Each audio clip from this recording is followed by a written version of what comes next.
Hello and welcome once again sa atong uh, social media presentation sa Grace Missionary Baptist Church din is Missionary Baptist Church din is Lubugan, Turil and kini si Pastor Arnold Jarrell and dalon ko kamo karon diha no sa atong programa no and let me take this opportunity sa pag-invite kanunay sa atong mga viewers, supporters nato diha if naamo dinhi karon diha sa duol sa atong lugar sa Lubugan, Turil no. Naa kami dinhi sa likod sa San Miguel, no? Likod sa San Miguel Elementary School, Lubugan, Purok 1, Lubugan, and you are welcome, no? Nakita mga uh, services, no? We have our prayer meeting Sabado, no? Panahon sa Sabado, and we have our prayer meeting mga kaigsunan ang oras na to din ha no matag Sabado is alas 7 hangtod na siya alas 8 and also na kita matag Domingo na to diha na kita panimbahon na to no nga gina service na to no service na to diha mga kaigsunan and magsugod siya no we have our Sunday school magsugod sa 8 no 8:30 to 10 na siya atong Sunday School service no kung gusto ninyong maka-attend no sa atong series na kita sa series na to sa Book of Thessalonians mga kaigsunan no mao na nga ginaawhag kamo sa pag-join sa atong Sunday School and also nakita service no na 10 to 11:30 nato diha nga panimbahon no and moadto kita sa atong topic no this first nato nga live through social media using Sir Jarrell TV as ministry sa Facebook no this is Pastor Arnold Jarrell no and dadon ko kamo diha sa tema nga panginahanglanon sa usa ka tigpatiwala or the need mga kaigsunan the need of having a mediator mga kaigsunan no karon nga tuig we are preparing mga kaigsunan for the first year no maybe sa ato karon na gina project nga mga pangandoy, mga production, mga targets nato diha mga kaigsunan no. Mga pag-andam nato diha sa gitawag nga panginahanglanon no naatay need mga kaigsunan no. Ang mga basic needs nato mga kaigsunan no ang tao no nagitay mga basic needs nga ingon ni Jesus Christ ato nga do not worry no. Do not worry about what tomorrow will bring, what we shall eat, what we shall wear, no? What we shall drink, no? What should be tomorrow, di ba? Sa mga na ito mga panginahanglanon, mga kaigsunan. Uban diha, advance na kayo, no? Nana sila yung mga 10 years plan, bisag uno, na ako nakita nga post mga kaigsunan, nga ulo dili dautan, no? Nga mangandam, pero yun siya, andam siya mga bisan mula sa trabaho for the 6 years na asay tinigom niya mga kaigsunan no so provided ang ilang panginahanglanon mga kaigsunan no and ang uban nagapangandam sa ilang mga education nagapangandam na mga educational plan nagapangandam sa ilang health mga kaigsunan no si pastor sama ni pastor nagadeal si pastor og St. Peter nagapangandam no nagapangandam og life plan nagapangandam og mga lote diha no sa memorial nagapangandam sa ilang gitawag nga panginahanglanon or need mga kaigsunan no kanang mga butang is need no pero naay usa ka butang no naay usa ka butang nga panginahanglanon sa tawo nga ang Dios lamang ang makahatag niini kini nga panginahanglanon ang gitawag nga panginahanglanon sa usa ka tigpatiwala. Kung sa Tagalog pa ang pangangailangan ng tagapamagitan, or in English, the need of a mediator.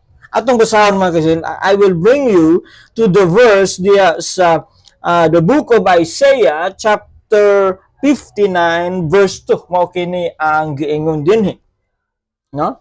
Ingon dinhi, but your iniquities have separated between you and your God, and your sin or sins have hid his face from you, and he will not hear. So matingalat na mga kaigsunan, no? Makita na to mga kaigsunan nga unsa man ang imong mahuna-hunaan kung makadungog ka o matungog nimo ang word na mediator or gitawag nga taga tigpatiwala or taga-pamagitan mga kaigsunan, no? Ang usa nga tigpatiwala mga kaigsunan, nga usa ginagamit na siya sa mga legal, no? Legal nga mga sitwasyon o negosasyon mga kaigsunan sama sa mga trabahante, mga international nga relation aron na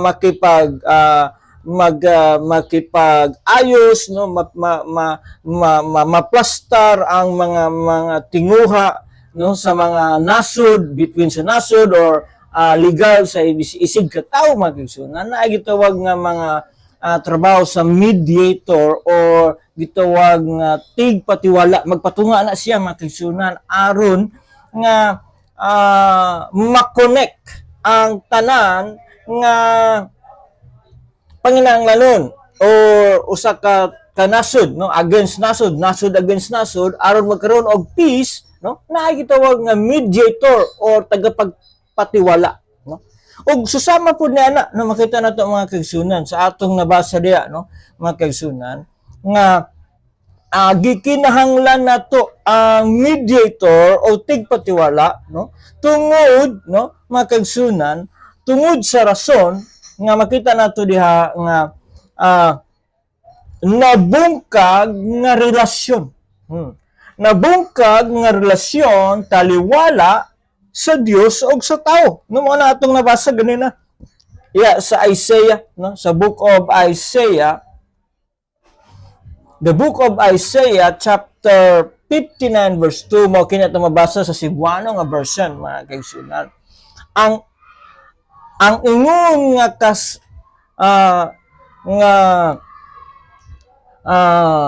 kasalanan, no, tungod sa inyong kasalanan mga kaigsunan, no, nagahibulag, no, apang tungod sa inyong kasalanan nahibulag kaninyo gikan sa inyong Dios og sa inyong mga sala, no, nagatabon sa iyang nawong gikan kaninyo maudili siya makadungog sa inyong mga pagampo or dili niya paminawon ang atong mga prayers because naay ginatawag nga pagkahimulag, pagkabungkag sa atong relasyon taliwala sa Dios mga kaigsunan. Karon nga tuig, no, pangutana si Pastor Arnold, kamusta, no?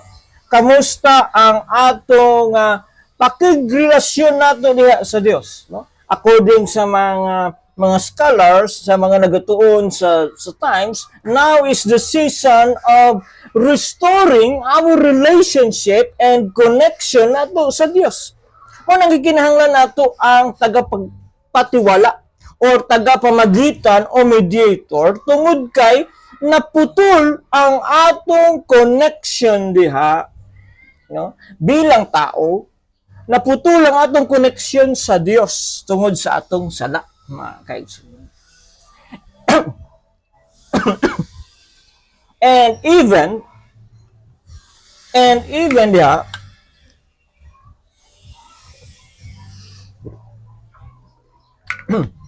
and even sa atong pagkakristohanon mga kaigsunan, no? Dili man dili man ang mga anak sa Dios mawala ang iyang relationship diya sa Ginoo, but ang iyang connection mga kaigsunan na busy ang tao na tungod sa atong mga kabalaka diha mga kaigsunan, no? Mga kaigsunan ang atong kainiton sa pagpangalagan. Kamusta? No, karon nga tuig, no? I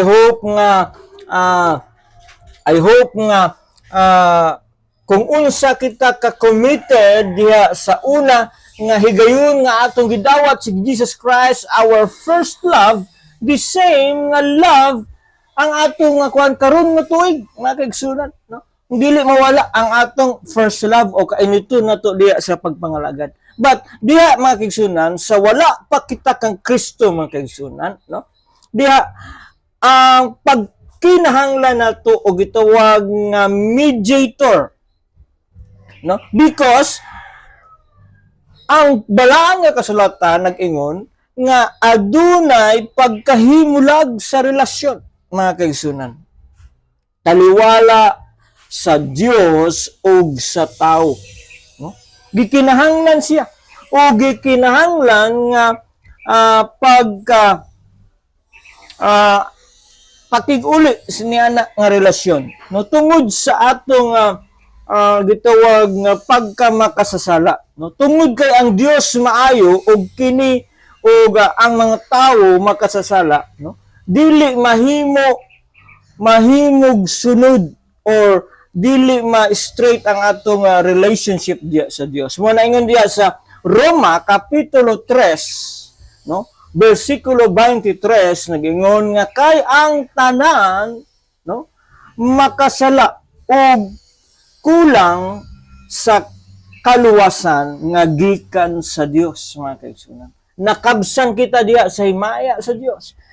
God was not happy because of our sinfulness mga kaigsunan. Mao na nga gikinahanglan nato ang gitawag nga mediator mga kaigsunan. Kinahanglan nato ang pagtiwala or pagka-mediator sa atong Dios tungod kay gikinahanglan nato nga adunay magpatiwala nato diha o magpabalik nato diha sa relasyon nato diha sa Dios mga kaigsunan. Mo kana nga gi-offer ikaduha tungod kay naay need nato diha, naay panginahanglan nato diha sa pangita sa tigpatiwala nato diha taliwala sa Dios o sa tao, the mediator mga kaigsunan, no? Mo na ang atong kalahian mga kaigsunan sa uban nga mga religion mga kaigsunan, because they believe na they can achieve, they can reconnect by their own effort mga kaigsunan, no? They be good, no? Magpakamaayo sila, no? They become more loving sa ilang mga maayong buhat. Pero wala nila masayran nga bisag unsa nato og reconnect mga kaigsunan tungod kay naputol ang relationship, dili gayud siya mahimo by our human effort, no? Ma-relate nato na siya mga kaigsunan sa ma-relate nato na siya kanang naputol nga connection mga kaigsunan nga dili kaya sa any human effort mga kaigsunan magamit nato sa real nga situation mga kaigsunan. Sa diha nga tungtuig nga naputol ang linya mga kaigsunan, no? Naputol ang underground nga linya diha sa island Garden City of Samal.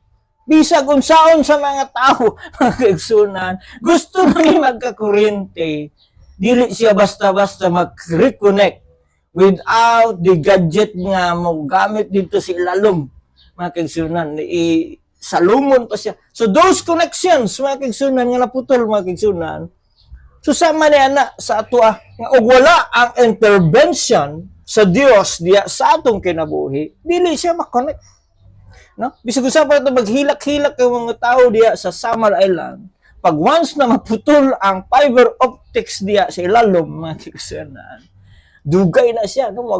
Dugay ang proseso because it is submerged under the water, no?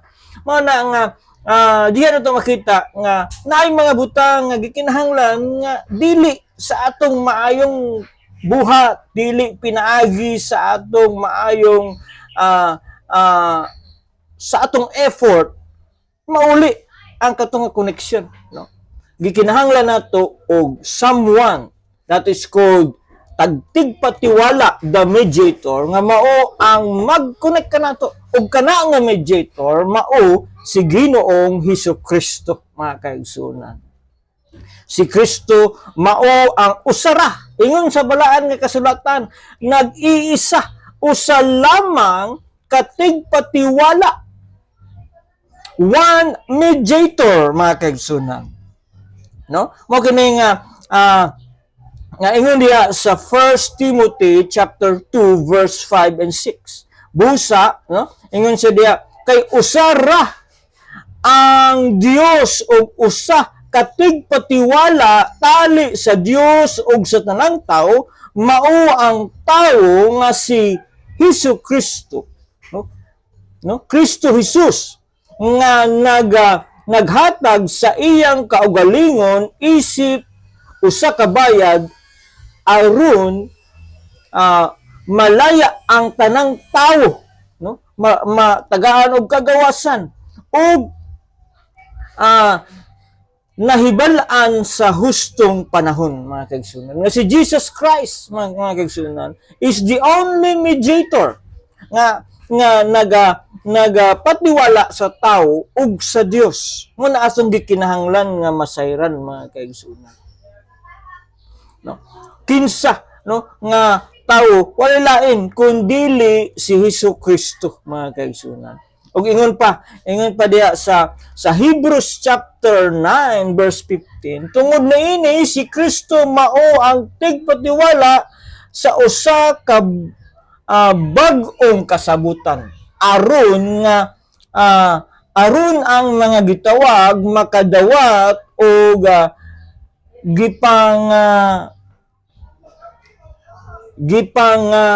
kuan, mga kaigsunan, nga katunay nga mailhan aron siya namatay isip bayad, mga kaigsunan, isip bayad sa atong mga sala. Namo kana nga gikinahanglan nato, mga kaigsunan, nga dawaton si Jesus Christ because He is the mediator nga atong gikinahanglan. Og ingon pa diha, no, another verse nga atong nga idugang diha, mga kaigsunan, ingon siya diha sa John chapter 14 verse 6, maingon si Jesus nga ako ang dalan, ang kamatuuran ug ang kinabuhi. Walay bisan kinsa nga makaabot sa amahan gawas gikan sa akong dalan. Jesus is the way, the truth, and the life. No man can go to the Father except by Jesus Christ, mga kaigsunan. O kana nga gikinahanglan nato si Jesus as our Savior aron nga kita naatay tigpatiwala, mga kaigsunan. O kana nga ato nga dapat nato masayran, mga kaigsunan. Si Jesus Christ mao ang atong tigpatiwala, mga kaigsunan, nga kikinahanglan nato nga dawaton sa atong kinabuhi, no? Ato siyang dawaton sa atong kinabuhi, mga kaigsunan. Siya ang maoy maghatag kanato og kagawasan dinhi sa atong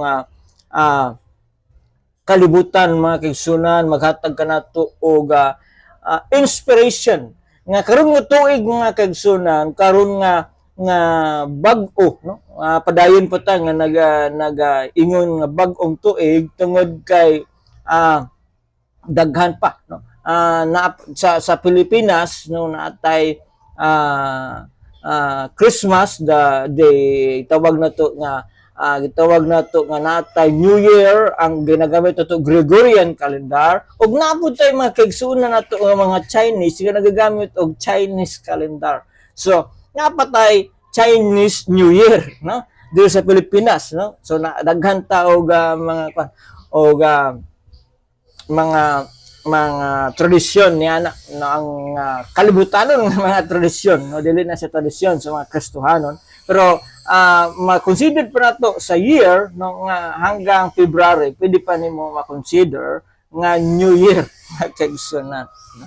So diha ang panginahanglan nato, no? Ang panginahanglan nato diha sa tigpatiwala nga si Kristo, mga kaigsunan. Ang challenge nato karon nga adlaw, mga kaigsunan, nadawat na ba or imo na bang nadawat or imo bang gi-accept ang panginahanglan, na-recognize ba mo na atong gikinahanglan, mga kaigsunan, no? Una-una sa pagbag-o nato sa atong kasing-kasing gikinahanglan nato nga i-recognize ang atong need sa naputol nga koneksyon diya sa Dios, no?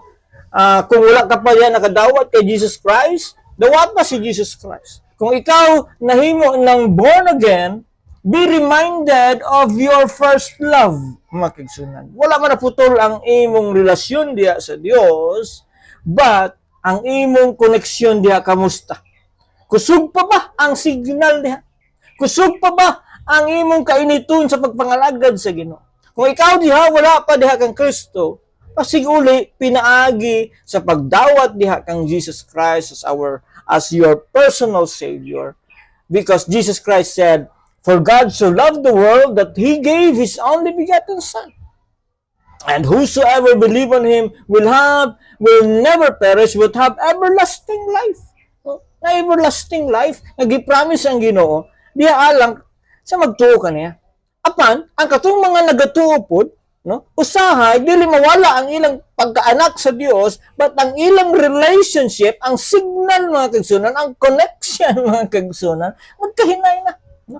Makita nato na siya diha karon kung pila ba ang dasig paghihapon sa pag-adto sa prayer meeting, kinsa ba gihapon ang dasig sa pag-adto sa atong worship service, kinsa ba ang nagapadayon sa pagpangalagad diya sa atong buhi nga Dios. So, kamusta ang atong connection diya sa atong Dios, mga kaigsunan? Are we still praying? Are we still asking God for help, mga kaigsunan? Or basig nakalimot na ta, nahimo na tang proud sa atong kaugalingon nga akaya lagi na ako ni pastor. Bright man ko, pastor, no? But we need God. We need to ask God, no? Labi na kung matulog to sa gabi, we need to pray. No, ingon ba ganun, di ba? Read your Bible and pray every day, mga kaigsunan, no? So, diha gikinahanglan nato, mga kaigsunan. I hope nga this 2026, mga kaigsunan, no? Atong ma-realize ang need, mga kaigsunan, ang panginahanglan nato diha sa usa ka mediator. Ug usa lamang ka mediator ang ingon sa balaan nga kasulatan, wala na lain kundi si Ginoong Hesukristo. Daghang salamat.